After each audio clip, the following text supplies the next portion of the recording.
Hello, good morning. It's Phil and Heather, and we are in the Great Smoky Mountains National Park. Today is November 7th, and that is the first day that the time has changed. It's a Sunday, and this place is super crowded. We've decided to come someplace here in the Smokies that we've never been before. It's the Roaring Fork Motor Nature Trail, which we haven't quite gotten to yet. We're about 3/10 of a mile from there. Right now we're at the Rainbow Falls Trailhead where we stopped to get our camera gear out. But look at the color. It's pretty much peak color going on all over the place. And I don't know if you can hear all the cars down there on the road, but this place is crowded. But that's okay. We're gonna roll through. We slept in a little bit today. We didn't set our alarm and try to get up at 3 o'clock in the morning so we could get here at sunrise. So we're just gonna kind of see what we can see. But we've got landscape photography gear and wildlife gear. So, you ready? Mm-hmm. Let's go. Cool looking Miata right there. All right, we made it to the entrance. It says Roaring Fork Motor Nature Trail, very narrow, winding, one-lane road, no RVs or trailers. Definitely pretty so far. I've got the camera out the window because there was a lot of glare on the windshield. But this place is really beautiful so far. We stopped at this first pull-off and made panos with long lenses, which is kind of a weird thing to do, but that's what we did. This is what you see when you stop and look off of that overlook, and most of this is not what I wanted in the shot, but I made this 17mm shot kind of just to show you what you could see, and then I made 16 vertical 200mm shots, and that is how I made this panorama. 16 shot panorama, 1/250th of a second, handheld f8, and this is using the 100 to 500 lens. And now we'll scroll back and forth and see all the detail of those beautiful mountains in full fall color that were in the distance. There wasn't a lot of haze in the air on this day, so you could get a pretty good bit of detail even though these mountains are quite a long way away. And I believe this panorama ended up being about 75 megapixels. We are cruising on. I want you to look. That's the road we were just on, and look how steep the drop is from the side of that one lane wide road over there. Yeehaw. Heather wants me to stop making video clips while I'm driving on this treacherous one lane road. Here's another overlook. We decided not to stop at this one because there's some man-made stuff in the mountains. Still pretty though. The camera is outside the car and the microphone is inside the car. Just thought I'd show you some of this Scenic Drive.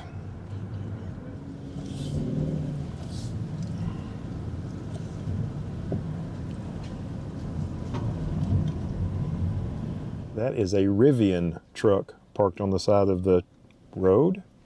We stopped here at this little pull-off by this little stream, and it's crazy. There's parking for 4 cars, and we're only the second car here. And Heather, who is not known for her ability to traverse stuff like that, has made her way all the way over to here, where she's got a little spill to photograph. So I'm excited to see what she's going to get. Looks like she's using the Z50 and she's got her 18 to 400, and I bet she puts a polarizer on. So we'll look at that, and I've put my my rain boots on, so I'm going to trot in the water some and see what I can find. We worked this spot for a long time.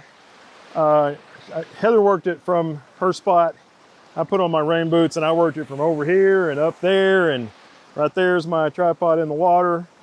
I didn't really like it, but I've been to a lot of waterfalls lately in really good light, and Heather hasn't. So Heather's having a really good time. Look at her over there working. Heather showed me her picture on the back of the camera from the little creek that she walked to all by herself. I don't know how she did that. And hers is awesome. I think all of mine are junk. And then I also took some pictures looking up the road right there, which are also kind of junk. But high five, Heather. Here's Heather's photographs of that small area of Roaring Fork Creek. And she made 2 compositions from this area that she liked. And this one is her favorite. And this second one is my favorite. Both were made with the Tamron 18-400 lens on her Z50 using a 3-stop ND and a circular polarizer. And then I had a circular polarizer on my EOS R6 using the 24-105 kit lens and looking up the road at 105 millimeters f8. We stopped at another pull-off just down the street from that last one, number 9, if you're keeping count. And Heather made a beautiful composition over here in these woods, and I think I'm going to try to make my way down this craziness and see if I can get to that creek down there and get a shot. I can't even see the creek, but I think there's a waterfall in that direction, maybe. So we'll see. Here is Heather's photograph of that beautiful forest. Looks like she's got the rule of odds going on. And look, this is a 3-shot high dynamic range photograph. And the beautiful golden forest came out well in this shot. While we were in that area, I noticed this beautiful crow high in the canopy, and it was very backlit. On this first attempt at getting a photograph of it, I did not overexpose the scene that much, and I had to lift the shadows quite a bit to get the exposure correct on the bird. And on this second one, I did overexpose the scene, and I ended up having to darken the background quite a bit. But on this one, where I overexposed the scene to expose the bird correctly, I ended up needing 10,000 ISO. I'm not sure which technique is the best, but I did it 2 ways. All right, I've come down to this creek. I guess it's the same creek that we were making photographs of at the previous stop. We're still at stop number 9, and it's kind of beautiful. Light is terrible today. I wish we had come on a day with some clouds, but we didn't. And I was trying to get a composition with this entire thing in the shot, and there's just too many varieties of light. And what I've done is I've set my camera up. I've got a polarizer on it, 1/4 of a second ISO 100 and f/16, and I'm putting my camera really low to the water and shooting with kind of a quick drive mode, and kind of in a spot like this. So what I'm doing now with my little Osmo action is what I have been doing with my R6 with my new first EF lens I've ever owned. They put it on sale, $300 off, so I bought the 17-40. It doesn't have any image stabilization, but when I shoot 1/4 second shots quickly, usually one of them in a blast comes out in focus.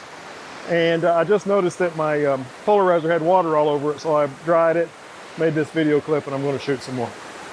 While I was down there goofing around at the bottom of the hill, Heather was making photographs of the ever so patient crow who stayed around quite a while. She made this one at 400 millimeters with the 18-400, and for this shot, Heather underexposed the bird a little bit and raised shadows in post-processing. Well, that was some genuinely strange landscape photography. I've been down here a long time. I need to get back up the hill and see how Heather's doing, and if any of those totally weird photos came out, let's look at them. Really had trouble figuring out a composition down there at the bottom of that steep climb, but it was really beautiful there, and finally I started shooting handheld, and this is a handheld shot pointing down at the creek where those leaves are probably the main subject. And here's another handheld shot. This is probably my favorite of my photographs of the entire day. Those leaves are the main subject again, and I have the camera way down near the water for this shot, and it is an f/16, 1/4 of a second shot. Now there is a polarizer on this shot and the previous shot, and I think I have a circular polarizer on all the rest of the shots in this video, but I failed to mention it in the area below that one. But on this one, it does mention the circular polarizer. And on this one, I stopped it down to f/22 to try to get a sun star. It looks like I got one, and a little bit of lens flaring. Just a really weird photograph, but I kind of like it. When I finally made it back up the hill, I decided that I wanted to make a photograph of that forest as well, so I made this 17mm f9 shot with a circular polarizer on the R6. Well, here is a major audio fail. We stopped at another pull-off, and it was a kind of a long hike to the creek, but I loved this spot because there was no direct sunlight on the creek, so it made for possibly a better opportunity to make a photograph. But if you'll notice at my neck there is no microphone, so I made this video clip to tell you all about it with no audio. Well, I wanted to show you the photograph that I was working on down at the creek. but I forgot this part of the microphone. I had my camera, I had my receiver, but I did not have my microphone transmitter, so I didn't document the shot. But I was shooting kind of from a half a second all the way to 1 second, and from f8 to f11 at various compositions, right around 17 millimeters on my new old school EF mount adapted 17 to 40 ultra wide, which is working out pretty good so far.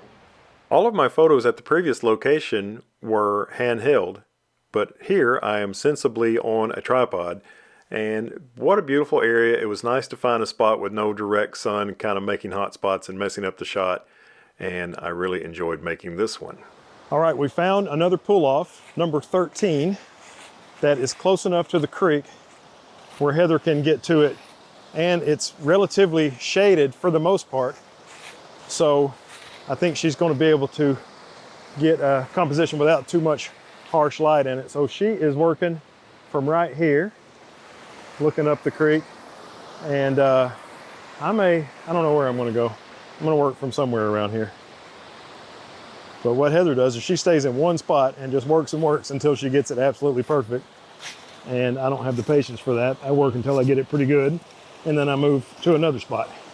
I think her way is probably smarter. Here is Heather's photograph from that location, and she says this is her favorite shot of the day that she made. This one's at 18 millimeters on the 18 to 400. What a versatile lens. She used a polarizer f11, and look at the leading lines of the creek that ends up in the bottom right corner of the screen and starts at the top left corner of the screen and has beautiful golden foliage in the background there as well. Well, I found my way a little bit downstream of Heather. You might be able to see her over there. And I'm on this boulder in the middle of the creek. I was going to try to go across and go up to that little beach right there and work directly across from Heather. And I made it through that pretty easily. But this right here, there's some rocks that are really close together right there and there, but they are slick. So I didn't want to wipe out. So I just said, hey, you know what? I'll work from this boulder. I'm doing vertical shots because Heather would be in a horizontal shot, but it's pretty cool because you got the creek running right up through there and you got beautiful fall color in the back of the shot. Looks like I'm at 0.6 of a second f10 ISO 100, and let me see how many millimeters my shots are. They are 30 millimeters, so it's nice. This 17 to 40, it's really nice because you get ultra wide, plus you get into some regular focal lengths, 24, 30, 35, 40. That's a nice range for an ultra wide. All right, here is the photograph I made while on top of that boulder. Now that nearest rock to the bottom, the little small one that's kind of gray on the top, it was bright white where it was dry, so I reached down into the water and kicked some water onto it with my boot before I made this shot, so it didn't stick out so brightly. Okay, well Heather's still working on her composition way down there, and I decided to come upstream and see if I could find something else, but she had a lot of the stream in her shot, so I came way up the stream, whoa, all the way here to this little area, and you may be able to see there's a car going across the bridge. The Roaring Fork Nature Trail crosses Roaring Fork at that point, and so I had to make sure when I was making my shots to not get a shot when there was a car on the bridge. And I made a number of shots. It's kind of weird because the stream's going that way and the light's coming from that way, which I don't like. I like the light to be at the back of the stream. It's prettier that way, so I really struggled with that, and I don't know if any of those are going to be any good, but I made a few, and I even focus stacked some, which is something I'm terribly not good at, but I tried it, and we may or may not see a focus stack shot here in a minute. I did not end up using the 3 different focus images. I just used one. There's plenty of depth of field with that lens at f11, and I do like the green boulder in the foreground of this shot. It ended up being prettier than I thought it was going to be at the time. Well, we made our way out of the Roaring Fork Nature Trail, and we are starving, and on the way home we stopped in Pigeon Forge at the Hard Rock Cafe. Hope you enjoyed the content. Thanks for watching. If you like the content, a thumbs up is always appreciated. And if you want to see some more, subscribe and hit the bell. And as always, we look forward to seeing you in the next one. Bye-bye.